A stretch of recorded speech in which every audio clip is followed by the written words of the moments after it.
Gold medal वाली बहू। सपना के पिता एक गरीब किसान थे। माँ पिता खेत में काम करते तो पीछे से सपना गांव के बच्चों के साथ हॉकी खेलती। एक दिन शाम को, सारा दिन खेलती रहती है, ये नहीं कि छोटे भाई को संभाले। माँ पता है, मैंने आज हॉकी में पास के गांव के लड़कों की टीम को हरा दिया। अरे वाह वाह मेरी बेटी, शाबाश। ये लेकर रुपया, जा जाकर टॉफी खा ले। सपना खुशी से पिता के गले लग जाती है और बाहर चली जाती है। अरे तुम इसको बिगाड़ रहे हो, मैं ना इसकी शादी ही करा दूंगी। ऐसा कैसे शादी करा देगी? हाँ, अभी तो उम्र खेलने की है। माँ बड़बड़ करती वहां से निकल जाती है। लेकिन शाम को उन लोगों के घर कुछ लोग आते हैं। अरे राम सुखिया, जरा ये तो बतलाओ, सपना के बारे में क्या सोचा है? अरे क्या सोचना है मास्टर जी, पढ़ रही है, जितना पढ़ सकती है पढ़े, फिर शादी करवा देंगे, कोई अच्छा सा गांव का ही लड़का देख लेंगे। अरे तुम तो उसके पिता हो, तुमको कुछ नहीं पता? माँ घबरा जाती है। अरे का मास्टर जी, का पता नहीं, का हो गया? हम तो इनसे पहले ही बोल रहे थे कि लड़की की जात है, संभाल लो। अरे भाभी जी, आप भी ना कभी अच्छा भी सोच लिया करो। अरे सपना क्या खेलती है हॉकी, बड़े से बड़े आदमी भी नहीं जीत पाते हैं उससे। कल गांव में एक टीम आ रही है, लड़कियों की हॉकी खेलने उसे भेज देना, वहाँ शायद कुछ बात बन जाए। अरे ना मास्टर जी, कोई खेल वेल नहीं करवाना हम लोगों को, वो भी शहर के लोगों के साथ तो बिल्कुल भी ना। शहर के लोगों को ना कोई भरोसा नहीं होता मास्टर जी। अरे कैसी बात कर रही हो सपना की माँ, बुरा आदमी तो हर जगह मिल जाएगा, उसके लिए शहर का और गांव का। हाँ मास्टर जी, हम लोग तैयार हैं, कल आ जाएगी सपना वक्त से। माँ के लाख मना करने पर भी पिता सपना को हॉकी टीम के लिए भेज देते हैं। शाम को सपना वापस आती है, लेकिन लट के मुंह से। और क्या हो गया, मार खाई हो का? कौन मारेगा हमें? कोई मार वार खाकर नहीं आए। अरे फिर शकल पर 12 क्यों बजे हैं, बताओगी? देखो माँ, आप समझोगी नहीं, बताकर फायदा क्या है? अरे बिटिया रानी, हम तो समझेंगे ना, हमें ही बता दे। सपना पापा के गले लग जाती है। पापा, मैं ना सिलेक्ट हो गई हूँ भारत की हॉकी टीम में खेलने के लिए। अरे वाह, ये तो बहुत ही खुशी की बात है मेरे बच्चे। फिर मेरी गुड़िया काहे परेशान है? पापा, मुझे दिल्ली जाना पड़ेगा आगे की प्रैक्टिस के लिए। माँ जो सारी बात सुन रही होती है, जोर से चिल्लाती है। एक पैसा नहीं है मेरा पास, समझी? कुछ नहीं दूंगी। शादी के लिए लड़का फाइनल भी कर दिया है, कल्ले का बेटा, वो शादी कर लेगा तुमसे। सपना पिता की ओर देखती है। अरे देख सपना, खेलने दिल्ली जाना है तो सिर्फ इसी शर्त पे कि आकर कल्ले से बेटे से चुपचाप शादी कर लेगी, बोल। अरे ठीक है ना, कल्ले का बेटा तो बहुत ही समझदार है, सरकारी नौकरी है उसकी, मान गया वो तो सपना शादी कर लेगी। सपना भी धीरू, जो कि कल्ले का बेटा था, उसे जानती थी। वो मन ही मन सोचती है कि शादी तो वैसे भी होनी है, लेकिन माँ की ये शर्त मान गई तो जीवन जीने का एक मौका तो जरूर मिलेगा। हाँ, मुझे मंजूर है। तो कल मैं उन लोगों को बुला लूं? पिता और सपना दोनों एक दूसरे को देखते हैं।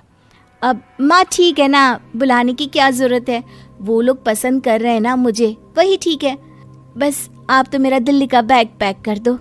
सपना दिल्ली जाती है, दिल्ली टीम के लिए खेलने के लिए। सपना खूब अच्छा खेलती है और गोल्ड मेडल जीत कर आती है। जब वो गांव आती है तो उसका जोरदार स्वागत होता है। हर कोई सपना सपना चिल्ला रहा होता है। और सपना के पापा, तुम्हारी बेटी ने तो गांव का नाम रोशन कर दिया है। गांव की तरफ से तुम लोगों को गांव में पक्का मकान और सपना को परिषद में पक्की नौकरी देने के लिए हम तैयार हैं। अरे वाह वाह, पक्का मकान, ये तो बहुत अच्छी बात है, लेकिन सपना की नौकरी नहीं चाहिए हमें। हाँ, कैसी बात कर रही हो सपना की माँ? लड़की की नौकरी रहेगी तो अपने पैरों पर खड़ी रहेगी, किसी के आगे झुकने की जरूरत ना पड़ेगी। अरे चुप रहो, हम तो नौकरी ना करते हैं, पर मजाल है कि किसी के आगे झुके हो। ना, हमारी बेटी नौकरी नहीं करेगी। पिता लाख समझाते हैं, लेकिन माँ नहीं मानती। और फिर वो दिन भी आ जाता है जब सपना को अपने कहे अनुसार लड़के से शादी भी करनी पड़ती है। ससुराल में ए बहू, तू रोज रोज सुबह कहाँ जाती है? घर का सारा काम निपटा कर कहाँ भागती है? माँ का घर तो पास ही है, वहीं निकल जाती है क्या? नहीं माँ जी, मैं हॉकी खेलने जाती हूँ, मुझे खेलना पसंद है। खेलना पसंद है? अरे कैसी बात कर रही है बहू, शादी के बाद तो कोई लड़की खेलती फैलती नहीं है, वो घर का काम काज देखती है। सपना कुछ नहीं कहती। वो एक रोज कमरे में अपनी अलमारी ठीक कर रही होती है कि तब सुनो, वो जो लटक रहा है ना, क्या बोलते हैं उसे? मेडल। सपना पति की बात सुनकर खुश हो जाती है, उनके पास जाती है। मैं सोच ही रही थी कि तुमने कभी पूछा क्यों नहीं। ये मेडल है, मैंने जीता है, पता है, हॉकी में। बड़ा मैदान, बहुत से लोग, 2 टीम और फिर शुरू होता है जुनून। पता है, लगता है जैसे बस जिंदगी यही है, खेलते रहो, भागते रहो, दौड़ते रहो और लक्ष्य को पालो। सुनो ना, मैं ना भारतीय टीम के लिए खेलना चाहती हूँ। माँ, यहाँ तो आ जरा। सपना हैरान हो जाती है कि ये क्या हो गया, पति अचानक से माँ को क्यों बुला रहा है। हाँ बेटा, क्या हो गया? काहे गला फाड़ रहे हो? माँ, ये सपना क्या कह रही है? अरे बीवी तो बोलती ही रहती है बेटा, लेकिन क्या हो गया, चिल्ला क्यों रहे हो? ऐसा क्या बोल दिया इसने? माँ ये बोल रही है कि इसको खेलना है भारतीय टीम के लिए। सपना डर जाती है। नहीं माँ जी, मैंने कहा कि मैं चाहती हूँ कि वो मैं बोला था ना, शादी के बाद कोई खेलता नहीं, घर का काम काज देखता है, लेकिन फिर भी। नहीं माँ जी, ठीक है, मैं घर का काम देखूंगी, कल से मैं खेलने भी नहीं जाऊंगी, माफ कर दीजिए। सपना पति की तरफ देखती है जो माँ की तरफ देख रहा होता है।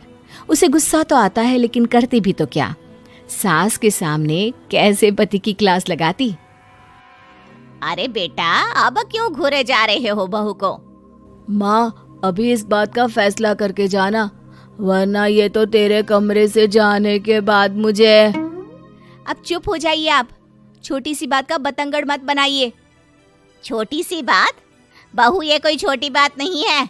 जो लड़की दिल्ली के लिए गोल्ड मेडल ला सकती है, वो देश के लिए भी तो गोल्ड ला सकती है ना। हम लोगों को किसी चीज की कमी नहीं है बहू, घर का काम तो कोई भी कर लेगा, लेकिन देश का नाम रोशन करने के लिए सपना चाहिए। जा बहू, तेरी ट्रेनिंग का सारा इंतजाम तेरे पति ने कर दिया है, जा खेल और देश का नाम रोशन कर। सपना की आंख में आंसू आ जाते हैं। वो सोचती है कि बेटियों को मायके के साथ अगर ससुराल में भी सहयोग मिले तो ऐसा कोई काम नहीं जो वो नहीं कर सकती है।